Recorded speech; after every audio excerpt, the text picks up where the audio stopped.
दुनिया में ऐसे बहुत फैक्ट की खबर है जो आपको अभी तक नहीं पता है। इस पूरे वर्ल्ड में डेली ऐसी ऐसी घटनाएं होती है जो आप नहीं जानते।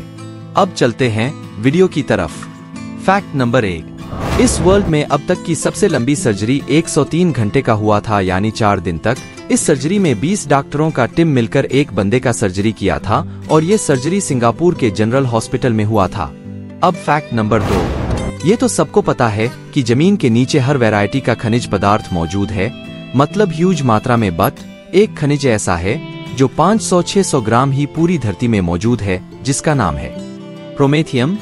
अब फैक्ट नंबर 3। इस धरती पर 24 घंटा का ही दिन और रात होता है, लेकिन वीनस अपनी धुरी पर काफी स्लो घूमता है। मतलब आप इस धरती पर 243 दिन पूरा करते हो तो वीनस का एक दिन पूरा होता है। अब फैक्ट नंबर 4। अगर हम पृथ्वी का तुलना सूर्य से करें तो हम पाएंगे कि इस समूचे पृथ्वी को एक धूल का कण मान ले, मतलब इस नाखून में फिट बैठ जाए तो सूर्य का आकार क्या होगा, तो यहाँ सूर्य का आकार एक संतरे के बराबर होगा। अब फैक्ट नंबर 5। ये चीज तो हम और आप लगभग रोज देखते हैं। वैसे हम अपने फेस और शरीर की बनावट की बात नहीं कर रहे हैं, बल्कि सूर्य और चंद्रमा की बात कर रहे हैं। यही कि ये दोनों देखने में लगभग एक समान मालूम पड़ते हैं, क्योंकि चंद्रमा यानी चंदा मामा सूर्य से 400 गुना छोटा है। यह सिर्फ इसलिए बड़ा दिखता है क्योंकि ये हमसे 400 गुना पास में है। अब फैक्ट नंबर 6। अगर आपके अंदर हिम्मत है तो कोई भी एक गाना गुनगुना कर देखो। ये आपसे नहीं होगा और ना ही हमसे, लेकिन इसमें एक शर्त है कि आपको अपने नाक बंद कर गुनगुनाना है। खैर छोड़ो, ये किसी से नहीं होगा।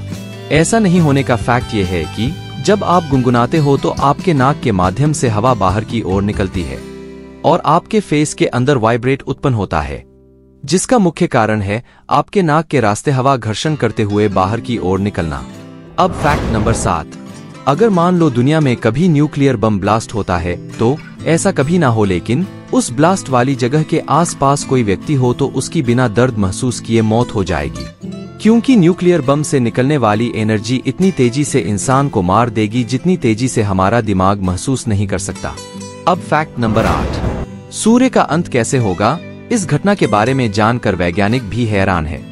इस प्रकार वैज्ञानिकों ने भविष्यवाणी की है कि एक दिन सूर्य का भी अंत होगा। जो सूर्य हमें एनर्जी देता है, इसकी उत्पत्ति 4.60 अरब साल पहले हुई थी और 4.5 अरब साल पहले हीलियम और हाइड्रोजन के बने एक बादल से सूरज के बनने की शुरुआत हुई थी। वैसे सूर्य के कारण ही इस धरती पर जीवन संभव है, क्योंकि हम और आप, मतलब जो हम लोग देखते हैं, वो सब सूर्य के कारण ही जिंदा है। ये सूर्य हमारे धरती से 15 करोड़ किलोमीटर दूर है, मतलब सूर्य अभी तक अपनी आधी उम्र बिता चुका है। अब बची आधी उम्र, तो आज से ठीक 5 अरब साल बाद सूरज की मौत हो जाएगी। उसके बाद सूरज एक लाल रंग के तारे में परिवर्तित हो जाएगा। इस प्रक्रिया में धरती को घेरते हुए सूरज बाहरी परते मंगल की कक्षा तक पहुंच जाएगी। हालांकि सूरज के इस दशा के बाद ना ही धरती बचेगी और ना ही इंसान। अब फैक्ट नंबर 9। वैसे आज मिस्टर बिन को कौन नहीं जानता। इनका पूरा नाम रोवन एटकिंसन है, लेकिन पूरी दुनिया इन्हें मिस्टर बिन के नाम से जानती है। मैं आपको बता दूं, मिस्टर बिन का स्टारडम भी किसी एक्टर से कम नहीं है। 1990 के दशक में एक टीवी शो आया था मिस्टर बिन। ये टीवी शो मात्र 14 एपिसोड के बाद बंद हो गया। फिर इसके बाद 1992 में टीवी शो आया द बीन विद ट्रबल, जिसे 19 मिलियन लोगों ने पसंद किया। मतलब ये वैसे कलाकार है जो बिना बोले अपने हाव भाव से सबको हंसा देते हैं। अगर आपको लगता है कि ये सबसे आसान एक्टिंग है तो ये आपकी बेवकूफी है, क्योंकि आज के समय में सब के सब लोग टेंशन भरी जिंदगी जीते हैं और उन्हें हंसाना सबसे मुश्किल काम में से एक है। तो मेरे कहने का मतलब है कि आप किसी को हंसा नहीं सकते तो किसी को रुलाने का अधिकार भी नहीं है। अगर आपको लंबी जीना है तो खुश रहो और हंसते रहो। अब फैक्ट नंबर 10।